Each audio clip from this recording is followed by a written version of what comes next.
پہنچائے گا ہر خبر آپ تک۔ پاکستان سنی تحریک ضلع میر پخاس کی جانب سے اولیاء کرام کے مزارات کی بندش نامنظور کے حوالے سے صوبائی رہنما محمد التماس صابری، ضلعی رہنما محمد علی چشتی، عبداللطیف قادری و دیگر کی قیادت میں ضلعی آفس سے میر پخاس پریس کلب تک احتجاجی ریلی نکالی گئی۔ پاکستان کے مزارات کی بندش نامنظور، پاکستان کے مزارات کی بندش نامنظور، بندش نامنظور، مزارات کی بندش نامنظور۔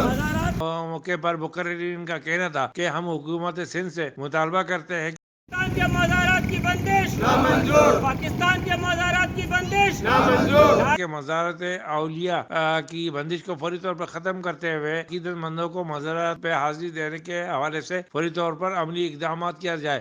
مزارات کی سیفٹی، مزارات کی بندش۔ ہم مزارات اولیاء کی بندش کو نامنظور کرتے ہیں اور سنی تحریک پاکستان ضلع میر پخاس کی جانب سے حکومت سندھ سے مطالبہ کرتے ہیں کہ وہ فوری طور پر مزارات اولیاء کرام کی بندش کو فوری طور پر ختم کرے۔ کیمرہ ٹیم کے ساتھ Shahzad Khan, divisional bureau chief, CNBC city news, Mirpurkhas. اس ویڈیو کو لائک کریں، ہمارے چینل کو سبسکرائب کر بیل آئیکن ضرور پریس کریں ہماری نیو ویڈیو سب سے پہلے دیکھنے کے لیے۔